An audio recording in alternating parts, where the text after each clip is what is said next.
Hello everyone, Assalamu alaikum.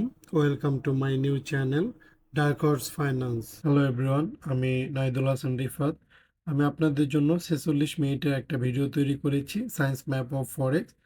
আমার অনেক audience রয়েছে যারা লং টাইমের ভিডিও দেখতে পছন্দ করে না। আমি তাদের জন্য এই লং টাইমের ভিডিওটাকে আলাদা আলাদা পার্টে আবার রিআপলোড করতেছি শর্ট শর্ট করে। এটা আমাদের 5 নম্বর পার্ট। প্রিভিয়াস 1 2 3 4 পার্টগুলোর লিঙ্ক আমি ডিসক্রিপশনে দিয়ে দিব, আপনারা চাইলে সেখান থেকে দেখে নিতে পারবেন। আর যারা সম্পূর্ণ ভিডিও দেখতে চান সেটাও আপনারা দেখতে পারবেন, কারণ ফুল ভিডিও আপলোড করা আছে। আপনাদের সুবিধার জন্য আমি শর্ট করে আবার ভিডিওটা রিআপলোড করতেছি। তাহলে শুরু করা যাক 5 নম্বর পার্ট। চলেন 5 নম্বর পার্ট থেকে আমরা কি শিখতে পারি সেটা দেখা যাক।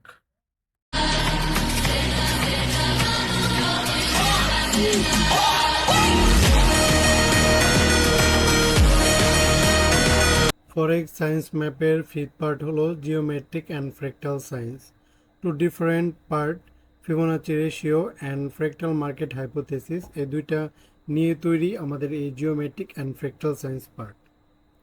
ফিবোনাচি রেশিও আমরা প্রথম পার্টটা দিয়ে শুরু করি। মার্কেটে কিছু লেভেল আছে যেগুলো ম্যাজিকের মতো কাজ করে, যেমন 0.5, 0.6 আর 0.7। এরা হলো ফিবোনাচি রেশিওর গোল্ডেন জোন।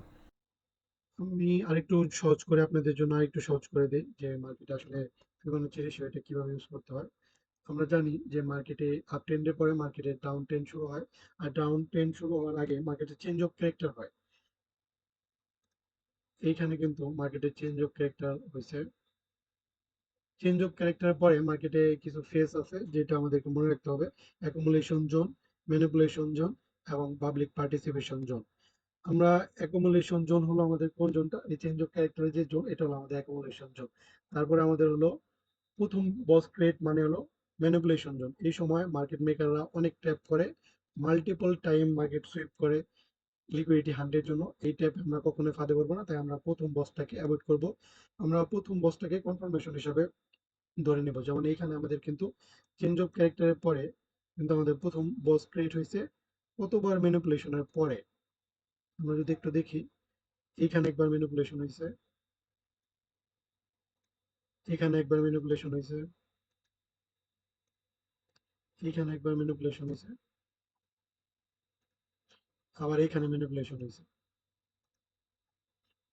আবার এইখানে ম্যানিপুলেশন হয়েছে। যতবারই সবাই ট্রেড রান করছে সবার কিন্তু স্টপ লস হিট। আমি এই কারণে আপনাদেরকে সবসময় বলি, আপনারা যদি ফিবোনাচি রেশিওতে ট্রেড রান করেন তাহলে আপনাদেরকে অবশ্যই স্টপ লসটা একটু বড় দিতে হবে। যেমন আমরা যদি এখানে শর্ট সেল করি, আমাদের টার্গেট ধরেন আমরা এখানে পেন্ডিং অর্ডার রান করলাম, 0.7-এ আমাদের অর্ডার রান থাকবে আর আমাদের স্টপ লসটা থাকবে প্রিভিয়াস যে সুইংটা, সুইং এর থেকে উপরে। আর আমাদের টার্গেট থাকবে আমাদের প্রিভিয়াস সুইং এর ক্যান্ডেলে। যেমন আমরা যদি একটু উপরে স্টপ লস দিই তাহলে কিন্তু আমরা একটু সেফ জোনের মধ্যে থাকি, এটা আমি আপনাদেরকে একটু আগে বলছি। তারপর আপনার যদি ম্যানিপুলেশনের মধ্যে পড়তে না চান, কারণ মার্কেট অনেক সময় চেঞ্জ অফ ক্যারেক্টার দেখানোর পরেও মার্কেট আবার আপের দিকে মুভ করে, এটা সেলারদেরকে ট্যাপ করার জন্য। তো আমরা ওয়েট করবো মার্কেটে ম্যানিপুলেশন জোনটা শেষ হওয়ার পরে, যে পাবলিক পার্টিসিপেশন জোন আছে সেই জোনে ট্রেড রান করার জন্য। তারপরে আমাদের তো এখানে ফার্স্ট বস ক্রিয়েট, আমরা যদি দেখি আমাদের এখানে ফার্স্ট বস ক্রিয়েট হয়ে গেছে। আমি আপনাদেরকে বোঝার সুবিধে এখানে একটু লিখে দিই, বিওএস, ব্রেক অফ স্ট্রাকচার। এটা আমাদের প্রথম ব্রেক অফ স্ট্রাকচার। দেন আমরা আবার প্রিভিয়াস যে আমাদের সুইং আছে সেই সুইং থেকে আমাদের নিউ সুইং পর্যন্ত আমরা এইভাবে টুলটাকে ড্র করব। দেন আমরা এখানে 0.7, 0.6, 0.5 আপনি যেভাবে ট্রেড রান করেন এটা আপনার জন্য। আপনি চাইলে 5এও ট্রেড রান করতে পারেন এইভাবে, কিন্তু আপনাদের রিস্ক টু রেওয়ার্ড রেশিওটা কম থাকবে, 1:1 থাকবে। আবার আপনি চাইলে 6 থেকেও দিতে পারেন, তাহলে আপনাদের রিস্ক টু রেশিওটা একটু বাড়বে, 1:2। আপনি যদি 0.7-এ ট্রেড রান করেন তাহলে আপনাদের 1:3 এইভাবে আর কি হবে। কিন্তু ম্যাক্সিমাম ট্রেডাররাই 0.6, 0.5 এই ট্রেড রান করে, কারণ ফোমোতে তারা কখনোই ফোমের মধ্যে করতে চায় না। Foam means fair of missing out, এই ফেয়ার অফ মিসিং আউটের মধ্যে তারা কখনোই করতে চায় না। তাই অনেকেই আগেই ট্রেড রান করে, তাদের স্টপ লসটা একটু বড় থাকে। দেন আমাদের এটা কিন্তু সেকেন্ড ব্রেক অফ স্ট্রাকচার।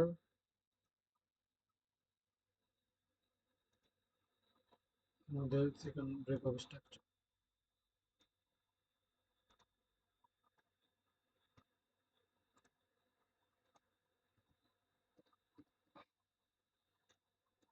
মার্কেটে আপনি অনেক ট্রেড পাবেন এই শুধুমাত্র এই ফিবোনাচি রেশিও টুল ইউজ করার মাধ্যমে। এই যে আমাদের থার্ড ব্রেক অফ স্ট্রাকচার, যদি এখানে দেখি, এটা আমাদের থার্ড ব্রেক অফ স্ট্রাকচার। দেখছেন, এই যে আমরা যদি এখানে 0.7 এর ট্রেড রান করতাম তাহলে কিন্তু আমাদের এই ট্রেডটা মিস। এই জন্য মানুষ, মানে অনেক এক্সপিরিয়েন্স ট্রেডার, তারা এ লেভেলে ট্রেডটাকে রান করে 1:1 অথবা 1:2 প্রফিট ধরে রাখে। যারা ট্রেড মিস করতে চায় না, মানে ফেয়ার অফ মিসিং আউটের মধ্যে পড়তে চায় না, তারা কিন্তু ট্রেডটা আগেই রান করে দেয়। কারণ মার্কেটটাই হলো ঝুঁকির, আপনি যদি ঝুঁকি না নিতে পারেন তাহলে ট্রেডিং আপনার জন্য না। এখানে 100% কোনো কিছুই হয় না। তো আমরা দেখলেন, আমরা এইখানে কিন্তু শুধুমাত্র ফিবোনাচি টুল ইউজের মাধ্যমে আমরা এখানে 1 2 3 6টা ট্রেড আমরা একটা টুলের মাধ্যমে নিতে পারছি।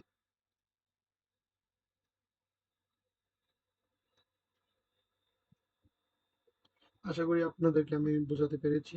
আসলে এর থেকে সহজভাবে বোঝানোর ক্ষমতা আমার নিজেরও নেই। জিওমেট্রিক অ্যান্ড ফ্র্যাক্টাল সায়েন্সের সেকেন্ড পার্ট হলো ফ্র্যাক্টাল মার্কেট হাইপোথিসিস। এটা হলো সেই কনসেপ্ট যেখানে আমি আপনাদেরকে বোঝাবো মার্কেট নিজেই নিজের প্রতিচ্ছবি। যে প্যাটার্নে আপনি ছোট টাইম ফ্রেমে দেখছেন, ঠিক একই প্যাটার্ন রিপিট হচ্ছে বড় টাইম ফ্রেমে। মানে মার্কেট সবসময় সেলফ সিমিলার। ছোট চার্ট আসলে বড় চার্টের ছোট সংস্করণ। এটা মার্কেটের ফ্র্যাক্টাল নেচার। আমরা একটু এক্সাম্পলে দেখি, তাহলে আমাদের জন্য বুঝতে আরো সুবিধা হবে। আপনাদেরকে বোঝানোর জন্য যখন মার্কেটে ঢুকলাম তখন দেখি যে আমার নিজের জন্য একটা বেটার এন্ট্রি আমি পাইছি। তো আমরা দেখি, আমরা ছোট টাইম ফ্রেমে আমরা যদি এখানে দেখি, এখানে যদি আমরা ফিবোনাচি টুল ইউজ করি আমাদের জন্য এটা কিন্তু বেটার প্লেস ট্রেড ওপেনের জন্য। কিন্তু না, এটা হলো একটা ট্র্যাপ জোন। এটা হলো, আমরা যদি বড় টাইম ফ্রেমে যখন দেখবো তখন আমরা দেখতে পারবো যে এটা হলো মিডল জোন বা ট্র্যাপ জোন। এইখানে মার্কেট মাল্টিপল টাইম লিকুইডিটি হান করছে, অনেক রিটেলার একদম শেষ করে দিছে। মানে 4বার মার্কেট এখানে ট্র্যাপ করছে। তারপরে লাস্ট টাইমও মার্কেট ট্যাপ করছে, ট্যাপ করার পরে মার্কেট উপরের দিকে যাইতেছে। তো আমি এখানে বড় টাইম ফ্রেমে দেখলাম যে এটা মিডল জোন, এই জোনটারও মার্কেট ট্যাপ করছে। তো আমি এখান থেকে বেটার একটা পজিশন পেলাম। ভাবলাম আপনাদের জন্য একটা লাইভ এক্সাম্পলও হবে আর আমারও একটা বেটার ট্রেড হবে। তো দেখেন, এখানে আমরা যদি আমাদের নিচে থেকে আমরা যদি ফিবোনাচি টুলটা ইউজ করি তাহলে আমাদের জন্য এটা একটা বেটার পয়েন্ট। 0.6 লেভেল, এই যে লেভেলটা কিন্তু আমাদের জন্য বেটার। আমরা আপনাদেরকে প্রিভিয়াস যে ফিবোনাচির যে পার্টটা ছিল সেখানে আমি আপনাদেরকে বুঝাইছি। তো আমাদের উপরেরটা হলো হায়ার হাই। আমি আপনাদেরকে বোঝানোর জন্য একটু লিখে দিই যেন আপনারা একটু ভালোভাবে বুঝতে পারেন। না, ঝাপসা দেখা যাইতেছে। এখন ঠিক আছে, আর একটু চেঞ্জ হলে ভালো হয়। হ্যাঁ, এই যে এখন ঠিক আছে। তো আমাদের নিচেরটা হলো হায়ার লো। আমরা সব সময় জানি যে আমরা ফিবোনাচি টুলটা ইউজ করব প্রিভিয়াস হায়ার লো থেকে। এটা আমাদের প্রিভিয়াস হায়ার লো। এখন যদি আমরা ফিবোনাচি টুলটা দিয়ে দেখি, তো এটা আমাদের জন্য একটা বেটার জোন যেখান থেকে আমি ট্রেড এন্ট্রি নিয়েছি। দেখেন আপনাদের এখানে মাল্টিপল টাইম লিকুইডিটি হান্ট হয়েছে, যারা ছোট টাইম ফ্রেমে এখান থেকে ফিবোনাচি টুলটা ইউজ করেছে। কিন্তু আপনি যদি মাল্টিপল টাইম অ্যানালাইসিসটা জানেন, মানে মাল্টি টাইম ফ্রেম অ্যানালাইসিসটা বুঝেন, তাহলে আপনি কিন্তু বেটার অ্যানালাইসিস করতে পারবেন, যেটাকে বলা হয় ফ্র্যাক্টাল হাইপোথিসিস।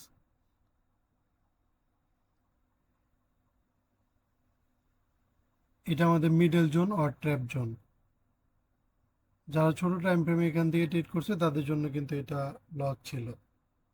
আসলে যে ভালো কিছু করে আল্লাহ তাআলা তার জন্যই ভালো কিছু করে দেন। যেমন আমি আপনাদের জন্য খুব ভালো একটা এক্সাম্পল দেওয়ার জন্য মার্কেটে আসছিলাম, দেন আমার নিজেরই টার্গেট হিটের পথে। দেখেন মার্কেটে কি বড় একটা বুম চলতেছে।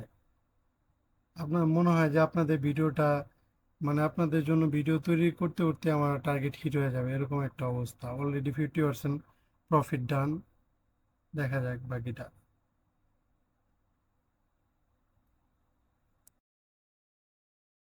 আলহামদুলিল্লাহ, বুম। দেখেন, আপনাদের সামনেই লাইভ একটা এক্সাম্পল হয়ে গেল। আসলে প্রত্যেকটা স্ট্র্যাটেজি অনেক পাওয়ারফুল, মানে অ্যাকুরেসি অনেক হাই। আপনারা যদি একটু ভালোভাবে প্র্যাকটিস করেন বা ভিডিওটা একটু মনোযোগ দিয়ে দেখেন, আশা করি আপনারাও ভালো প্রফিটেবল হতে পারবেন। আপনাদের জন্য ভিডিওটা তৈরি করা, আমি মনে করি আপনাদেরকে এই পার্টটা ভালোভাবে বোঝাতে পেরেছি। যদি না বুঝেন প্লিজ আমাকে জানাবেন, আমি আপনাদেরকে আরও একটু ভালোভাবে বোঝানোর চেষ্টা করব।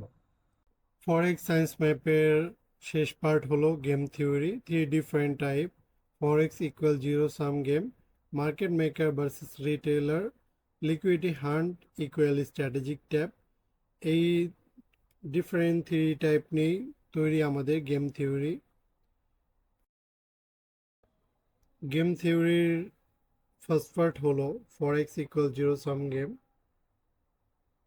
ফরেক্স একটা জিরো সাম গেম, মানে আমার প্রফিট অন্য কারো লস, কারো না কারো অবশ্যই লস, কারণ এই মার্কেটের নিজস্ব কোনো টাকা নাই। এখানে শুধু মানি ট্রান্সফার গেম চলে। এখানে আমি যদি টাকা হারাই তাহলে অন্য কেউ সেই টাকাটা পাবে। আমরা একটু এক্সাম্পল দিই, তাহলে আপনারা একটু ভালোভাবে বুঝতে পারবেন। যেমন এখানে বাইংয়ের পরে অনেক রিটেলাররা কনফার্ম ছিল যে এই জায়গা থেকে মার্কেট আপের দিকে মুভ করবে, কিন্তু মার্কেট এখানে ডাউনের দিকে মুভ করে। এখানে যারা বাইংয়ের জন্য ট্রেড প্লেস করেছিলেন তাদের কিন্তু সবার স্টপ লস হিট, আর যারা ডাউনের জন্য ট্রেড প্লেস করছে তারা কিন্তু এখানে প্রফিট। আবার আমরা যদি একটু লক্ষ্য করি যে এত বড় সেলিংয়ের পরে আমরা কিন্তু সাধারণত সেলিং করারই চেষ্টা করব, কারণ সবাই এখানে চিন্তা করবে যে এত বড় সেল হয়েছে মার্কেট তাহলে আবার নিচেই যাবে। তো রিটেলাররা এখান থেকে সেলের জন্য ট্রেড প্লেস করে, কিন্তু এইখানে যারা বায়ার ছিল তারা কিন্তু প্রফিটে, আর যারা সেলার ছিল তাদের লিকুইডিটি কিন্তু হিট। এখানে যারা বায়ার ছিল সবাই টার্গেট হিট, কিন্তু যারা সেলার ছিল তাদের লিকুইডিটি হিট। এখানে মার্কেটে যারা এই পজিশনে সেলার ছিল তারা কিন্তু মার্কেটে টাকা হারিয়েছে, এবং যারা বায়ার ছিল তারা কিন্তু ভালো একটা প্রফিট জেনারেট করতে পারছে। এটাই হলো জিরো সাম গেম। কার ধন্যবাদ সবাইকে, দেখা হবে নিউ টপিকে নিউ ভিডিওতে।